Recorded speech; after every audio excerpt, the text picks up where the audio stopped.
ಯೋವಾನ ಪ್ರಿಯತೆ ವಿಪ್ರಹ ಸಮೇಹ್ವಯತು ಮಾಚಿರಂ. ಯಾರಿಗಾದರೂ ಈ ನನ್ನ ಮಾತು ಹಿಡಿಸ್ತಾ ಇಲ್ಲ, ನಾನು ಶ್ರೇಷ್ಠ ಅಂತ ಹೇಳಿದ್ರೆ ನಿಮಗೆ ಇಷ್ಟ ಆಗ್ತಾ ಇಲ್ಲ ಅಂತಾದರೆ ನನ್ನನ್ನು ವಾಕ್ಯಾರ್ಥಕ್ಕೆ ಆಹ್ವಾನ ಮಾಡಬಹುದು, ನಾನು ಚರ್ಚೆ ಮಾಡಲಿಕ್ಕೆ ತಯಾರಿದ್ದೀನಿ ಅಂತ. ಎಲ್ಲರಿಗೂ ಕೂಡ ಋಷಿಮುನಿಗಳಿಗೆ ಸಿಟ್ಟು ಬರುತ್ತೆ, ಇದೇನು ಈ ರೀತಿಯಾಗಿ ಹೇಳ್ತಾ ಇದ್ದಾರೆ ಅಂಥೇಳಿ ಎಲ್ಲರೂ ಬಂದು ಆಕ್ಷೇಪ ಮಾಡಲಿಕ್ಕೆ ಶುರು ಮಾಡ್ತಾರೆ. ಯಾಕಾಗಿ ನೀವು ಇದನ್ನೆಲ್ಲ ತೊಗೊಂಡು ಹೋಗ್ತಾ ಇದ್ದೀರಿ, ನಿಮಗೆ ಹೆಂಗೆ ತೀರ್ಮಾನ ಆಯಿತು ಅಂತ ಹೇಳಿದಾಗ ಅದಕ್ಕೆ ಅವ್ರು ಹೇಳ್ತಾರೆ, ಇಲ್ಲ ನನಗೆ ಸಂಪತ್ತಿನ ಅಗತ್ಯ ಇದೆ, ಈಗ ದುಡ್ಡಿನ ಅಗತ್ಯ ಇದೆ, ಅದಕ್ಕಾಗಿ ನಾನು ತೊಗೊಂಡು ಹೋಗ್ತಾ ಇದ್ದೀನಿ.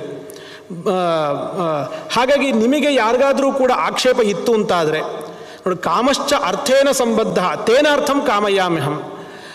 ನಮಗೆ ಅಪೇಕ್ಷೆಗಳನ್ನು ಪೂರೈಸ್ಕೊಳ್ಳಿಕ್ಕೆ ಬೇಕಾಗಿರುವಂಥದ್ದು ಅರ್ಥ, ಸಂಪತ್ತು ನನಗೆ ಬೇಕಾಗಿದೆ, ತಗೊಂಡು ಹೋಗ್ತಾ ಇದ್ದೀನಿ. ಕಾಮಪ್ರಶ್ನಧನಾಹ ವಿಪ್ರಾಹ. ಆದರೆ ನೀವೆಲ್ಲರೂ ಕಾಮಪ್ರಶ್ನಧನರು. ಅದು ಸಂಪತ್ತೇನು ಜ್ಞಾನಿಗಳಿಗೆ ಅಂತಂದರೆ ಅವ್ರಿಗೆ ಬೇಕಾದಂತೆ ಪ್ರಶ್ನೆ ಮಾಡಲಿಕ್ಕೆ ಅವಕಾಶ ಇರುತ್ತೆ. ಅವರಿಗೆ ತಮ್ಮ ಇಚ್ಛೆ ಇದ್ದಂತೆ ಅವರು ಪ್ರಶ್ನೆಯನ್ನು ಮಾಡಬಹುದು, ಅವರಿಗೆ ಕಂಟ್ರೋಲ್ ಮಾಡೋ ಹಾಗಿಲ್ಲ, ನೀ ಪ್ರಶ್ನೆ ಮಾಡಬೇಡ ಅಂತ ಹೇಳೋ ಹಾಗಿಲ್ಲ ಅಂತ. ಹಾಗಾಗಿ ನೀವು ಯಾರು ಬೇಕಾದರೂ ಏನೇ ಪ್ರಶ್ನೆಗಳನ್ನು ಬೇಕಾದರೂ ಕೂಡ ಕೇಳಬಹುದು, ಅದೆಲ್ಲದಕ್ಕೂ ನಾನು ಉತ್ತರವನ್ನು ಕೊಡ್ತೀನಿ ಅಂತ ಹೇಳಿ ಕೊನೆಗೇನಾಗುತ್ತೆ, ವಾಕ್ಯಾರ್ಥ ಆರಂಭ ಆಗುತ್ತಲ್ಲಿ. ಋಷಯಸ್ತ್ವೇಕತಃ ಸರ್ವೇ ಯಾಜ್ಞವಲ್ಕ್ಯ ತಥೈಕತಃ. ಯಾಜ್ಞವಲ್ಕ್ಯರು ಒಬ್ಬರೇ ಒಂದು ಕಡೆ, ಮಿಕ್ಕೆಲ್ಲ ಋಷಿಗಳು ಇನ್ನೊಂದು ಗುಂಪು. ಒಬ್ಬೊಬ್ಬರೇ ಋಷಿಗಳು ಪ್ರಶ್ನೆಯನ್ನು ಮಾಡಲಿಕ್ಕೆ ಶುರು ಮಾಡ್ತಾ ಹೋಗ್ತಾರೆ. ಏನು ಪ್ರಶ್ನೆ ಮಾಡಿದ್ರು ಅದಕ್ಕೆ ಯಾಜ್ಞವಲ್ಕ್ಯರು ಏನು ಉತ್ತರ ಕೊಟ್ಟರು, ಎಲ್ಲ ಉಪನಿಷತ್ತಿನಲ್ಲಿ ಇರುವಂಥದ್ದು. ಎಲ್ಲದಕ್ಕೂ ಉತ್ತರವನ್ನು ಕೊಡ್ತಾ ಬರ್ತಾರೆ. ಕೊಡ್ತಾ ಬರುವಾಗ ಈಗ ನಾನು ಪ್ರಶ್ನೆಗಳನ್ನು ಕೇಳ್ತೀನಿ, ನೀವು ಉತ್ತರ ಕೊಡಬೇಕು ಅಂಥೇಳಿ ಹಾಗೆ ಪ್ರಶ್ನೆಗಳನ್ನು ಮಾಡುವಾಗ ಶಾಕಲ್ಯರೊಂದಿಗೆ ವಾಕ್ಯಾರ್ಥವನ್ನು ನಡೆಸುವಂತಹ ಸಂದರ್ಭದಲ್ಲಿ ಪ್ರಾಣವನ್ನೇ ಪಣವನ್ನಾಗಿ ಇಟ್ಟು ವಾಕ್ಯಾರ್ಥವನ್ನು ಮುಂದುವರಿಸ್ತಾರೆ. ಆಗ ಯಾಜ್ಞವಲ್ಕ್ಯರು ಮಾಡುವಂತಹ ಪ್ರಶ್ನೆಗೆ ಸ್ಪಷ್ಟವಾದ ಉತ್ತರ ಇರೋದಿಲ್ಲ ಅಂತಲ್ಲ, ಸ್ಪಷ್ಟವಾದ ಉತ್ತರ ಶಾಕಲ್ಯರಿಂದ ಬರೋದಿಲ್ಲ. ಆ ಕಾರಣಕ್ಕಾಗಿ ಅವರ ತಲೆ ಕೆಳಗೆ ಬಿದ್ದು ಅವರು ಸತ್ತು ಹೋಗ್ತಾರೆ. ಆನಂತರ ಅವ್ರ ಸಂಪತ್ತನ್ನೆಲ್ಲ ಯಾಜ್ಞವಲ್ಕ್ಯರು ತೆಗೆದುಕೊಂಡು ಹೋಗ್ತಾರೆ. ಆದರೆ ಶಾಕಲ್ಯೇತು ಮೃತೆ, ಶಾಕಲ್ಯರು ಮೃತರಾದರು. ಆದ್ದರಿಂದ ಬ್ರಹ್ಮಹತ್ಯಾ ಪಾಪ ಯಾಜ್ಞವಲ್ಕ್ಯರೇ ಬರುತ್ತೆ. ಆ ಬ್ರಹ್ಮಹತ್ಯಾ ಪಾಪವನ್ನು ಪರಿಹಾರ ಮಾಡಿಕೊಳ್ಳಿಕ್ಕೋಸ್ಕರವಾಗಿ ಎಲ್ಲರೂ ಹೋಗಿ ತಪಸ್ಸನ್ನು ಮಾಡ್ತಾರೆ. ಅಲ್ಲಿ ಒಂದು ಕ್ಷೇತ್ರವನ್ನು ಇಲ್ಲಿ ಹೇಳ್ತಾರೆ, ವಾಲುಕೇಶ್ವರ ಅಂತ ಒಂದು ಕ್ಷೇತ್ರ. ಆ ಕ್ಷೇತ್ರದಲ್ಲಿ ಅವರು ಇದ್ದು ತಪಸ್ಸನ್ನು ಮಾಡ್ತಾರೆ. ಅಲ್ಲಿ ಒಂದು ದೊಡ್ಡ ಒಂದು ಸರೋವರ ಇದೆ. ತದೇವಂ ನಿರ್ಮಿತಂ ತೀರ್ಥಂ ವಾಯುನಾ ಬ್ರಹ್ಮಯೋನಿನ.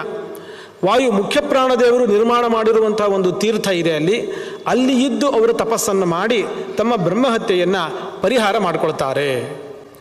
ಇಂತಹ ಈ ಯಾಜ್ಞವಲ್ಕ್ಯರ ಇನ್ನೊಂದು ಮಹಿಮೆಯನ್ನು ಮುಂದುವರಿಸ್ತಾ ಹೇಳ್ತಾರೆ. ಯಾಜ್ಞವಲ್ಕ್ಯರು ತಾವು ಅಧ್ಯಯನ ಮಾಡಿದಂತಹ ವೇದವನ್ನು ಗುರುಗಳಿಗೆ ವಾಪಸ್ಸು ಕೊಟ್ಟು ತಾವೇ ಸೂರ್ಯನ ಅನುಗ್ರಹದಿಂದಾಗಿ ಬೇರೆ ಒಂದು ವೇದವನ್ನೇ, ಒಂದು ಶಾಖೆಯನ್ನೇ ಆರಂಭ ಮಾಡ್ತಾರವರು. ಅದರ ಬಗ್ಗೆ ಏನು ವಿಚಾರ ಹೇಳಬೇಕು ಅಂತ ಕೇಳಿದ್ದಕ್ಕೆ ವಿವರಣೆ ಕೊಡ್ತಾ ಹೋಗ್ತಾರೆ. ಹಿಂದೆ ಒಮ್ಮೆ ಎಲ್ಲ ಋಷಿಗಳು ಸೇರಿ ಒಂದು ತೀರ್ಮಾನ ಮಾಡ್ತಾರಂತೆ, ಒಂದು ಸಭೆ ಮಾಡಬೇಕಾಗಿರುತ್ತೆ, ಯಾವುದೋ ಒಂದು ಉದ್ದೇಶದಿಂದ ಒಂದು ಸಭೆ ನಡೆಸಬೇಕಾಗಿರುತ್ತೆ.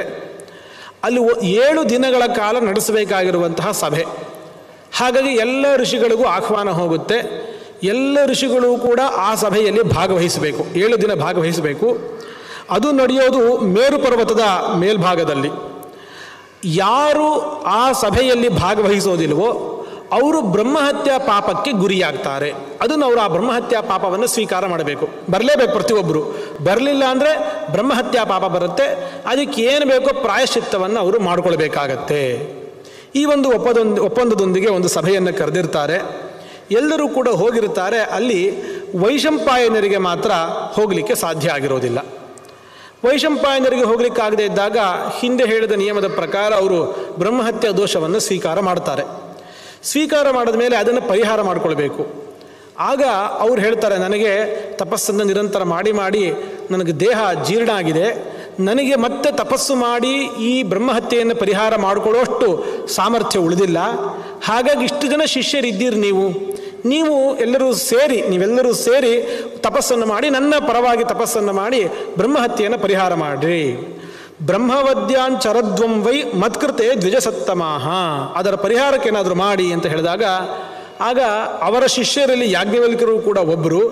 ಆ ಯಾಜ್ಞವಲ್ಕ್ಯರು ಅವ್ರು ಹೇಳ್ತಾರೆ, ಎಲ್ಲರೂ ಯಾಕೆ ಹೋಗಬೇಕು ಇದರ ಸಲುವಾಗಿ, ಎಲ್ಲರೂ ಹೋಗೋ ಅವಶ್ಯಕತೆಯೇ ಇಲ್ಲ. ಅಹಮೇವ ಚರಿಷ್ಯಾಮಿ ತಿಷ್ಠಂತು ಮುನಯಸ್ತ್ವಿಮೇ. ನಾನೊಬ್ಬನೇ ಏಕಾಂಗಿಯಾಗಿ ಈ ತಪಸ್ಸನ್ನು ಮಾಡಿ ನಿಮ್ಮ ಬ್ರಹ್ಮಹತ್ಯೆಯನ್ನು ಪೂರ್ಣವಾಗಿ ನಾನು ಪರಿಹಾರ ಮಾಡಬಲ್ಲೆ. ಹಾಗಾಗಿ ಇವರೆಲ್ಲರೂ ಕೂಡ ಬರೋ ಅವಶ್ಯಕತೆ ಇಲ್ಲ ಅಂತ ಹೇಳ್ತಾರೆ. ಯಾಜ್ಞವಲ್ಕರ ಈ ಮಾತನ್ನು ಕೇಳಿ ವೈಶಂಪಾಯನರಿಗೆ ಸಿಟ್ಟು ಬರುತ್ತೆ. ಅದರಲ್ಲಿ ಅವರ ಯಾಜ್ಞವಲ್ಕ್ಯರ ಮಾತಿನಲ್ಲಿ ಅವರಿಗೆ ಅಹಂಕಾರ ಕಾಣುತ್ತೆ.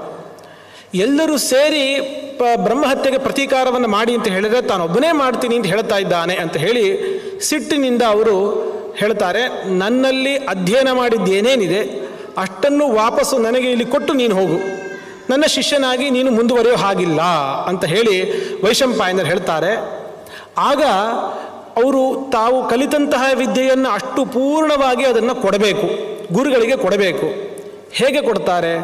ಅಷ್ಟನ್ನು ವಾಂತಿ ಮಾಡ್ತಾರಂತೆ, ಎಲ್ಲ ವಾಂತಿಯಾಗಿ ಬಂದ್ಬಿಡುತ್ತೆ. ಅದು ಹೇಗೆ? ರಕ್ತವಾಂತಿ ಆಗತ್ತಂಥದ್ದು. ರುಧಿರೇಣ ತಥಾಕ್ತಾನಿ ಛರ್ದಿತ್ವ ಬ್ರಹ್ಮವಿತ್ತಮಃ, ರಕ್ತಮಯವಾಗಿರುವಂತಹ ವಾಂತಿ ಆಗುತ್ತೆ. ಈ ರಕ್ತವಾಂತಿ ಅನ್ನೋದ್ರಿಂದ ಏನು ಸೂಚನೆ ಆಗುತ್ತೆ ನಮಗೆ ಅಂತಂದರೆ, ಅವರು ತಾವು ಕಲಿತದ್ದ ವಿದ್ಯೆ ಎಷ್ಟು ಚೆನ್ನಾಗಿ ಅಧ್ಯಯನ ಮಾಡಿದ್ದು ಅಂದರೆ ರಕ್ತಗತವಾಗಿತ್ತು ಅಂತ. ವಿದ್ಯೆಯನ್ನು ಹೊರಗೆ ಹಾಕಬೇಕು ಅಂದರೆ ರಕ್ತವನ್ನೇ ಹೊರಗೆ ಹಾಕಬೇಕಾಯ್ತು. ಅವರು ರಕ್ತಗತ ಆಗುವಂತೆ ಅಧ್ಯಯನವನ್ನು ಮಾಡಿದರು ಯಾಜ್ಞವಲ್ಕ್ಯರು. ಕೊನೆಗೆ ಅಷ್ಟು ವಿದ್ಯೆಯನ್ನು ಗುರುಗಳಿಗೆ ಕೊಟ್ಟು ಹೋಗ್ತಾರೆ. ಯಾವ ವೇದ ಶಾಖೆ ಇಲ್ಲ ಇವಾಗ ಅವರು. ಇಂಥ ಒಂದು ಶಾಖೆಗೆ ತಾನು ಸೇರಿದವನು ಅಂತ ಪ್ರತಿಯೊಬ್ಬ ಬ್ರಾಹ್ಮಣನೂ ಕೂಡ ಹೇಳ್ಕೊಳ್ಬೇಕು, ನಾನು ಇಂಥ ವೇದವನ್ನು ಓದುವಂಥವನು, ಇಂಥ ಶಾಖೆಗೆ ಸಂಬಂಧಪಟ್ಟವನು ಅಂತ. ಕೊನೆಗೆ ಏನು ಮಾಡ್ತಾರೆ? ಗುರುಗಳಿಗೆ ಕೊಟ್ಟಾಗೋಗಿದೆ ವಿದ್ಯೆಯನ್ನು, ಸೂರ್ಯನ ಉಪಾಸನೆಯನ್ನು ಮಾಡ್ತಾರೆ. ಸೂರ್ಯನ ಉಪಾಸನೆಯನ್ನು ಮಾಡಿ ಸೂರ್ಯನ ಅನುಗ್ರಹದಿಂದಾಗಿ ಮತ್ತೊಂದಿಷ್ಟು ವೇದದ ಹೊಸ ಭಾಗವನ್ನೇ ತಾವು ಉಪದೇಶವನ್ನು ಪಡೆದುಕೊಂಡು ಅದಕ್ಕೆ ಅವರು ಪ್ರವರ್ತಕರಾಗ್ತಾರೆ. ಹೀಗೆ ಯಾಜ್ಞವಲ್ಕ್ಯರ ಇಂಥ ಒಂದು ಮಹಿಮೆಯನ್ನು ಇಲ್ಲಿ ಹೇಳ್ತಾರೆ. ಹಾಗೆ ಮುಂದುವರಿಸ್ತಾ ಇನ್ನು ಆ ಋಷಿ ಪರಂಪರೆಯನ್ನು ಹಾಗೆ ಮುಂದುವರಿಸ್ತಾ ಹೇಳ್ತಾರೆ. ಜೈಮಿನಿ ಮಹರ್ಷಿಗಳು ಅವರು ಸುಮಂತುವಿಗೆ ಉಪದೇಶ ಮಾಡಿರ್ತಾರೆ. ಅವರ ಶಿಷ್ಯರು ಸುತ್ವನ್ ಅಂತ ಹೇಳಿ ಅವರಿಗೂ ಉಪದೇಶ ಮಾಡಿರ್ತಾರೆ. ಅವರ ಶಿಷ್ಯ ಸುಕರ್ಮ ಅಂತ ಹೇಳಿ, ಇವರು ಮಕ್ಕಳು, ಒಬ್ರಿಗೊಬ್ಬರು ಮಕ್ಕಳು. ಇವರು ಜೈಮಿನಿಯ ಮಕ್ಕಳು ಸುಮಂತು, ಅವರ ಮಗ ಸುತ್ವನ್, ಅವರ ಮಗ ಸುಕರ್ಮ.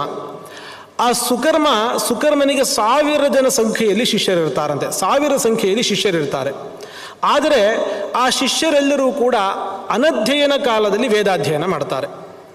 ಹೇಗೆ ವೇದಾಧ್ಯಯನ ಮಾಡಲಿಕ್ಕೆ ಒಂದಿಷ್ಟು ಸಮಯ ಇರುತ್ತೆ, ಇಂತಿಂಥ ಸಮಯದಲ್ಲಿ ವೇದಾಧ್ಯಯನ ಮಾಡಬೇಕು ಅಂತ, ಹಾಗೆ ಇಂತಿಂಥ ಸಮಯದಲ್ಲಿ ವೇದಾಧ್ಯಯನ ಮಾಡಬಾರ್ದು ಅಂತ ನಿಷೇಧಗಳು ಕೂಡ ಇರುತ್ತೆ. ಅದನ್ನು ರಜೆ, ವಿರಾಮ ಅಂತ ಅನ್ನಬಹುದು. ಶಾಸ್ತ್ರದ ದೃಷ್ಟಿಯಲ್ಲಿ ವೇದಾಧ್ಯಯನ ಮಾಡದೇ ಇರುವಂತಹ ಸಮಯಗಳು, ಪ್ರತಿದಿನವೂ ಮುಸ್ಸಂಜೆ ಇಂಥ ಸಮಯದಲ್ಲಿ ವೇದ ಅಧ್ಯಯನ ಮಾಡೋ ಹಾಗಿಲ್ಲ. ಮತ್ತು ಕೆಲವು ತಿಥಿಗಳು ಇಂಥದ್ದೆಲ್ಲ, ಅಷ್ಟಮಿ, ಕೆಲವು ದಿನಗಳೆಲ್ಲ ಇದೆ. ಅದು ಅನಧ್ಯಯನ ಕಾಲ ಅಂತ ಹೇಳಿ ಕರೆಸ್ಕೊಳ್ಳುತ್ತೆ. ಅಂತಹ ಅನಧ್ಯಯನ ಕಾಲದಲ್ಲೂ ಕೂಡ ಆ 1000 ಜನ ಶಿಷ್ಯರು ಕೂಡ ಅಧ್ಯಯನವನ್ನು ಮುಂದುವರಿಸ್ತಾರಂತೆ. ಆಗ ಶಕ್ರ ಇಂದ್ರದೇವರು ಬಂದು ತಾವು ವಜ್ರಾಯುಧದಿಂದ ಅವರೆಲ್ಲರನ್ನೂ ಕೂಡ ಸಂಹಾರ ಮಾಡ್ತಾರೆ. ಸಂಹಾರ ಮಾಡಿದಾಗ ಆ ಸುಕರ್ಮ ಋಷಿಗಳಿಗೆ ಭಾರಿ ಸಿಟ್ಟು ಬರುತ್ತಂತೆ ಇಂದ್ರನ ಮೇಲೆ. ಸಿಟ್ಟು ಬಂದಾಗ ಕ್ರುದ್ಧಂ ದೃಷ್ಟ್ವಾ ತತಃಶಕ್ರ ವರಮಸ್ಮೈ ದದೋ ಪುನಃ, ಸಿಟ್ಟಾಗಬೇಡಿ, ನಾನು ವರವನ್ನು ಕೊಡ್ತಾ ಇದ್ದೀನಿ, ಮುಂದೆ ನಿಮಗೆ ಇನ್ನೂ 2 ಶಿಷ್ಯರು ನಿಮಗೆ ಸಿಗುತ್ತಾರೆ. ಭಾವಿನೌತೆ ಮಹಾವೀರ್ಯವು ಶಿಷ್ಯವು ಅನಲವರ್ಚಸವು, ಅಗ್ನಿ ಸದೃಶರಾಗಿರುವಂತಹ 2 ಶಿಷ್ಯರು ಸಿಗುತ್ತಾರೆ. ಅವರು ನೀವು ಹೇಳಿಕೊಟ್ಟಿರುವಂತಹ ಎಲ್ಲ ವಿದ್ಯೆಗಳನ್ನು ಕೂಡ ಇವರಿಬ್ಬರೇ ಕಲಿತು ಅವರು ಮುಂದೆ ವೇದಕ್ಕೆ ಪ್ರವರ್ತಕರಾಗ್ತಾರೆ ಅಂಥೇಳಿ ಇಂದ್ರದೇವರು ವರವನ್ನು ಕೊಡ್ತಾರೆ. ಆ ವರದಂತೆ 2 ಅಲ್ಲಿ ಪೌಷ್ಯಂಜಿ ಅಂತ ಒಬ್ಬ, ಇನ್ನೊಂದು ಕೌಶಿಕ್ಯ, ಹೀಗೆ 2 ಶಿಷ್ಯರು ಅಲ್ಲಿ ಬರ್ತಾರೆ. ಹೀಗೆ ಆ 2 ಶಿಷ್ಯರಿಂದಾಗಿ ಮುಂದೆ ಆ ಋಷಿ ಪರಂಪರೆ ಅನ್ನುವಂಥದ್ದು ಮುಂದುವರಿತಾ ಹೋಗುತ್ತೆ. ಹೀಗೆ ಇಷ್ಟನ್ನೆಲ್ಲ ನಿರೂಪಣೆ ಮಾಡ್ತಾ ಕೊನೆಯಲ್ಲಿ ವೇದದ ಈ ವಿಭಾಗದ ವಿಚಾರಗಳನ್ನೆಲ್ಲ ಮುಗಿಸ್ತಾ ಒಂದು ಮಾತನ್ನು ಹೇಳ್ತಾರೆ. ವೇದಗಳನ್ನು ಅಖಂಡವಾಗಿ ಹೇಗಿದ್ಯೋ ಹಾಗೆ ಯಾವ ವಿಭಾಗಗಳೂ ಇಲ್ಲದೇ ಇರುವಂತೆ ವೇದಗಳನ್ನು ಅಖಂಡವಾಗಿ ತಿಳಿದುಕೊಂಡಿರೋದು ಯಾರು ಅಂದರೆ ಚತುರ್ಮುಖ ಬ್ರಹ್ಮ. ಚತುರ್ಮುಖ ಬ್ರಹ್ಮ ದೇವರ ಸಾಮರ್ಥ್ಯ ಏನು? ವೇದಗಳು ಎಷ್ಟಿದೆಯೋ ಅಷ್ಟೂ ವೇದಗಳನ್ನು ತಿಳಿದುಕೊಂಡಿದ್ದಾರೆ. ವೇದ ಬಿಟ್ಟು ವೇದದಲ್ಲಿ ಇಲ್ಲದೇ ಇರುವಂತಹ ವಿಚಾರಗಳನ್ನು ಕೂಡ ಅವರು ತಿಳ್ಕೊಂಡಿದ್ದಾರೆ. ವೇದದಲ್ಲಿ ಇಲ್ಲದೇ ಇರುವಂತಹ ವಿಚಾರ ಇದೆಯಾ? ಎಲ್ಲಿದೆ? ಹಂಗೆ ಇರ್ಲಿಕ್ಕೆ ಸಾಧ್ಯನಾ ಅಂತಂದರೆ, ವೇದದಲ್ಲೂ ಇಲ್ಲದೇ ಇರುವಂತಹ ವಿಚಾರಗಳು ಮಹಾಭಾರತದಲ್ಲೂ ಇರುತ್ತೆ. ವೇದಾದಪಿ ಪರಂಚಕ್ರೆ ಮಹಾಭಾರತ ಉತ್ತಮಂ, ಮಹಾಭಾರತವು ವೇದಕ್ಕಿಂತಲೂ ಕೂಡ ಉತ್ತಮವಾಗಿದೆ. ಕಾರಣ ವೇದದಲ್ಲಿರುವ ವಿಚಾರಗಳೂ ಇರುತ್ತೆ, ವೇದದಲ್ಲಿ ಹೇಳಲಿರುವಂತಹ ವಿಚಾರಗಳು ಕೂಡ ಅದರಲ್ಲಿ ಇರುತ್ತೆ. ವೇದಾದಪಿ ಅಧಿಕ ತತ್ವಜ್ಞಾನರು ಚತುರ್ಮುಖ ಬ್ರಹ್ಮದೇವರು. ಹಾಗಾಗಿ ವೇದವನ್ನು ಪರಿಪೂರ್ಣವಾಗಿ ಹಾಗೆ ಚೆನ್ನಾಗಿ ಅರ್ಥ ಮಾಡಿದುಕೊಂಡಂಥವ್ರು ಅಂತಂದರೆ ಅದು ಚತುರ್ಮುಖ ಬ್ರಹ್ಮ. ಆನಂತರ ಬೇರೆ ಎಲ್ಲರೂ ಕೂಡ ಯಥಾಶಕ್ತಿಯಾಗಿ ತಮಗೆ ಎಷ್ಟು ಸಾಧ್ಯವೋ ಅಷ್ಟು ಅದನ್ನು ಅಧ್ಯಯನ ಮಾಡಿರ್ತಾರೆ. ಮತ್ತು ಈ ವೇದ ಆಯಾ ಸಂದರ್ಭಗಳಲ್ಲಿ ಆಯಾ ಕಲ್ಪಗಳಲ್ಲಿ ಪುನಃ ಪುನಃ ಉಜ್ಜೀವಿತವಾಗುತ್ತೆ ಅಷ್ಟೇ ಹೊರತು ವೇದಗಳ ರಚನೆ ಆಗುವಂಥದ್ದಲ್ಲ. ಇಲ್ಲಿ ವಾಯುಪುರಾಣ ಸ್ಪಷ್ಟವಾಗಿ ಹೇಳುತ್ತೆ, ವೇದಗಳ ಸೃಷ್ಟಿ ಅಂದರೆ ಅರ್ಥ ಏನು? ಅನಿತ್ಯಭಾವ ದೇವಾನಾಂ ಮಂತ್ರೋತ್ಪತ್ತಿ ಪುನಃ ಪುನಃ. ನಾವು ಹಿಂದೆ ಎಲ್ಲ ತಿಳಿದುಕೊಂಡಂತೇನೆ ವೇದ ಅನ್ನೋದು ಒಂದು ಜಡ. ವೇದ ಅಂದರೆ ಏನು? ವೇದ ಅಂದರೆ ಅಕ್ಷರಗಳ ಒಂದು ಜೋಡಣೆ. ಈ ಅಕ್ಷರ ಆದಮೇಲೆ ಈ ಅಕ್ಷರ, ಈ ಅಕ್ಷರ ಆದಮೇಲೆ ಈ ಅಕ್ಷರ, ಒಂದು ನಿರ್ದಿಷ್ಟವಾದ ಕ್ರಮದಲ್ಲಿ ಅಕ್ಷರಗಳ ಜೋಡಣೆ, ಇದನ್ನೇ ವೇದ ಅಂತ ಹೇಳಿ ಕರೆಯೋದು. ಈ ವೇದ ಸ್ವತಂತ್ರವಾಗಿ ಜಗತ್ತಿನಲ್ಲಿ ಪ್ರವೃತ್ತಿಯನ್ನು ತಾಳೋದಿಲ್ಲ, ಹೊರತು ಅಲ್ಲಿ ಒಬ್ಬ ಚೇತನರ ಅವಶ್ಯಕತೆಯೂ ಕೂಡ ಇರುತ್ತೆ. ವೇದಕ್ಕೂ ಕೂಡ ಅಭಿಮಾನಿ ದೇವತೆಗಳು ಅಂತ ಹೇಳಿ ಇರ್ತಾರೆ. ಹೇಗೆ ನಮ್ಮ ಶರೀರದಲ್ಲಿ ನಮ್ಮ ಕಣ್ಣು ಕಾಣಬೇಕು ಅಂದರೆ ಕಣ್ಣಿನಲ್ಲಿ ಸೂರ್ಯ ಚಂದ್ರ ಅನ್ನೋ ದೇವತೆಗಳಿರ್ತಾರೆ, ಆ ದೇವತೆಗಳಿದ್ದು ನಮ್ಮ ಕಣ್ಣು ಕಾಣುವಂತೆ ಮಾಡ್ತಾರೆ.